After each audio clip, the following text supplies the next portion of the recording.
Rita POV. She woke with a start, her chest heaving as she desperately filled her lungs with air. Looking around, she couldn't help but wonder where she was as she sat up. But when she did, she suddenly felt a chill hit her.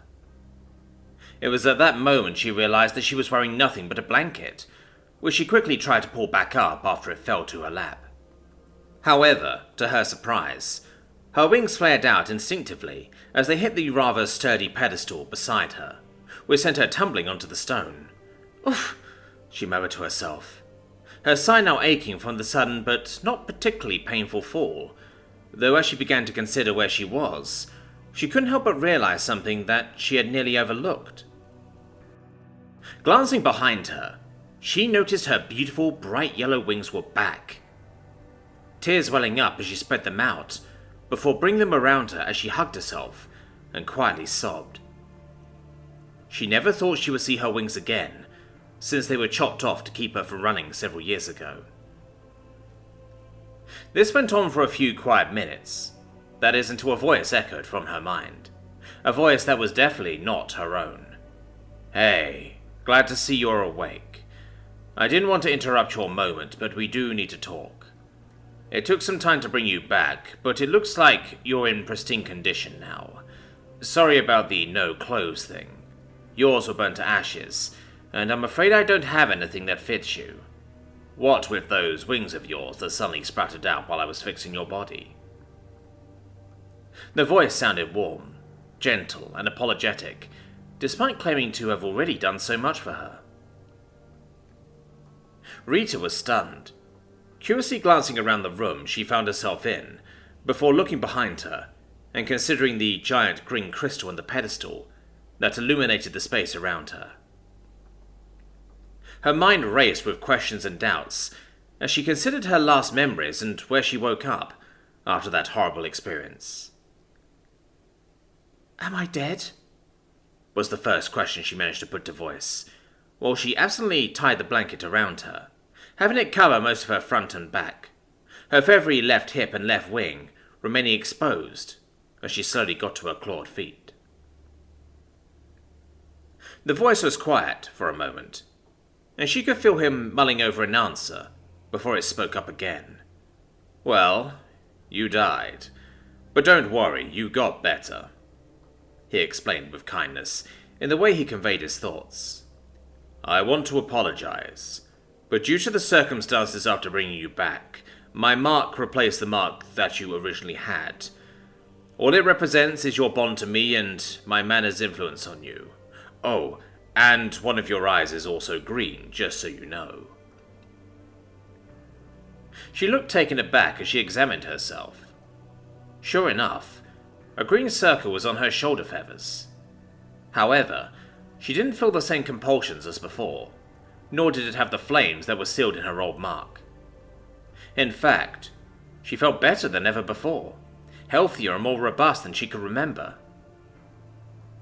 As she continued to examine herself, she noticed the complete absence of the scars and marks that marred her skin, ever since she was forced into servitude several years ago. "I see.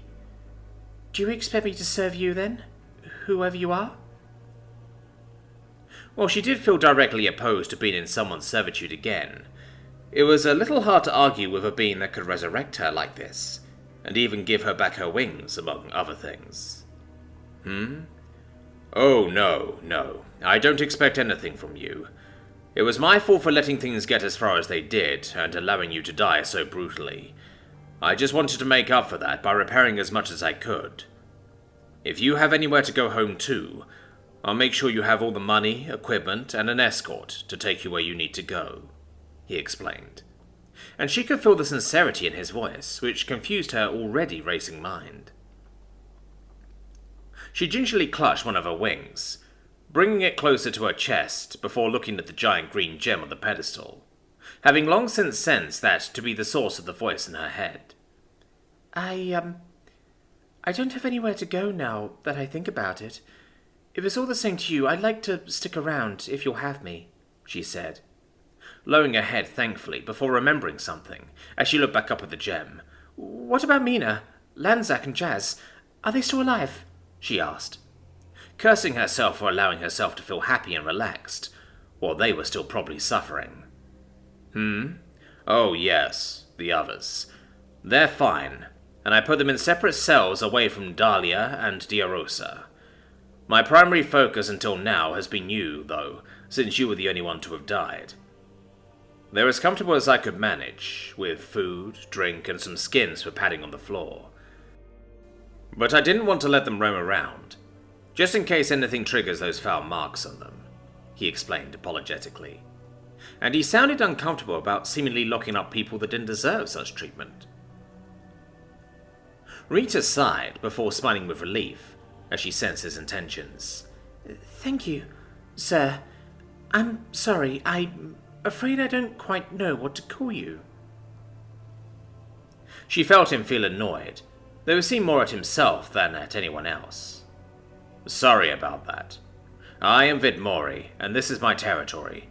I am a dungeon core, if that means anything to you, he explained, simply enough.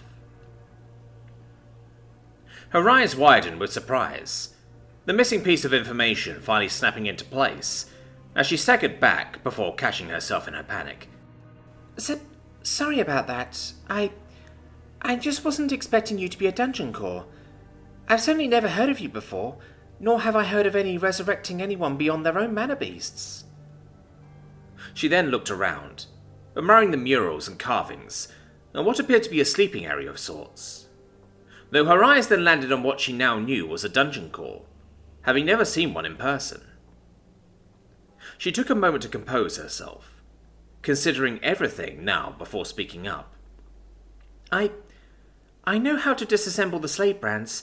At least, I've seen how they were made, and I should be able to disassemble it in theory, she explained, feeling less confident now that she had made the offer, rather than feeling more confident by saying it out loud. She could sense Vidmori's impressive mind whirling about with ideas and considerations, before eventually speaking up again. That's more than I know, so let's get to it. I want to see the idea and we'll figure out how to implement it, he offered. She could sense the confidence he had in her, the feeling almost infectious, as she couldn't help but smile in response. After a time, all three of the remaining slaves were led in by an absolutely massive spitterwolf with a blade strapped to its side. She couldn't help but watch in awe the majestic beast sitting beside the core pedestal, though as she watched, she was suddenly very aware of an even larger beast emerging from the shadows, the Shadow Prowler moving over, as it preferred to lay on the steps to the pedestal with the core rather than next to it. The two of them seemed to regard her. She could feel their thoughts too, and they appeared to recognize her as one of their own now. The others remained quiet, though she could see Lanzac was particularly nervous as he watched the Spitterwolf. Why are they all silent? The voice of Vidmori asked, the genuine curiosity and concern plain for her to sense, as she smiled to herself at his innocence in this. It is because they haven't been given permission to speak, and if they do so without permission, then marks will start to inflict various kinds of pain on them, she explained, before looking over at his core again. You have no idea how relieved I am that you don't know that, she mentioned, while smiling properly before looking among the others and approaching Jazz. Jazz, could you please lay down and lift your shirt? The half-orc looked up at her, a new sense of hope glimmering in his gaze before silently nodding, slowly shifting around and laying on his back, before lifting his shirt under his own power, as he revealed a circular pattern on his stomach that was grey, and lined with curses involving stone and petrification.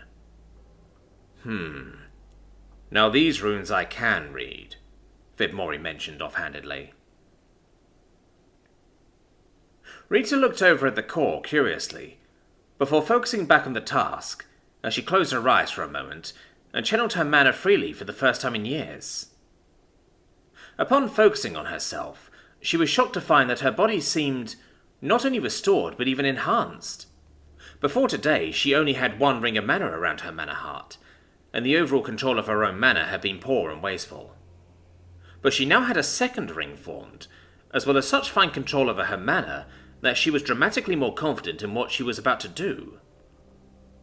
Her feathers poofed momentarily from the sensation of the manner, coursing in a way she hadn't experienced before, though she quickly got a handle on herself as she conjured a needle made of concentrated manna and leaned into Jazz, examining his stomach.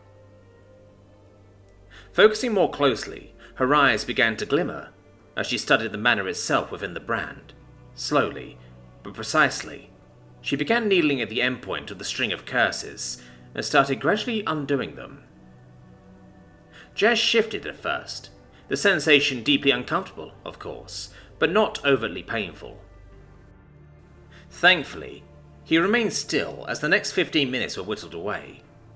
Finally, once the final curse which formed the outline of the brand was undone, the mark vanished, while chunks of stone and earth spilled from his gut, the neutralized manna harmlessly manifesting in solid form once it was all done. As Rita pulled away, Jazz couldn't help but take a deep, shuddering breath before clearing his throat. "It's gone, isn't it? The mark is finally gone?" he asked, speaking freely for the first time in forever, tears welling up in the big man's eyes as he let out another shaky breath and began sitting up while wiping out his eyes. Mina and Lanzac flashed broad smiles as they cheerfully patted the half-orc's back. "I see, you did very well. Glad your idea worked," Vidmore praised almost absently.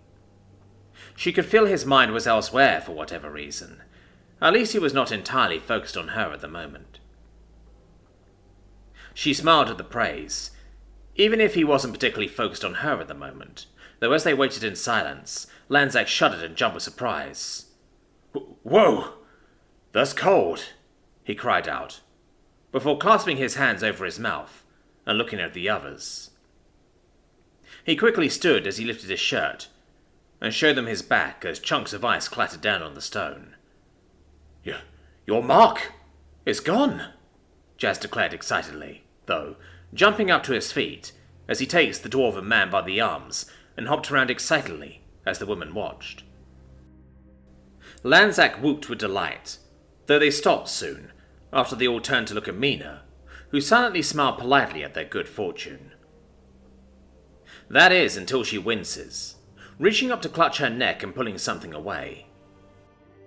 Her eyes lit up with delight as she saw the gold barbed wire that was inscribed into her brand, and smiling as she choked on her words, her furry face getting quickly moist with tears. "It's over," she said softly, as the four of them collided, hugging each other and holding each other close as they celebrated their newfound collective freedom. "Well, that was easier than I thought, though I suppose I have you to thank for providing an excellent example," Vidmore spoke up once more, after the group's celebration dialed back. The group suddenly remembered that they weren't alone, and turned to look at Vidmore's core. Rita stepped forward as she bowed her head to the core, the others bowing as well when Rita stood tall again. "Vidmore, thank you for helping us be truly free once again. Tell me, what can we do for you in return?" The core was silent for a time, but spoke out soon enough. "Tell me about the hegemony, and what you know about the trafficking between the theocracy and the hegemony." The four of them looked at each other, nodding one after the other, as Rita smiled politely. "Of course, Vidmore. We'll tell you everything we can."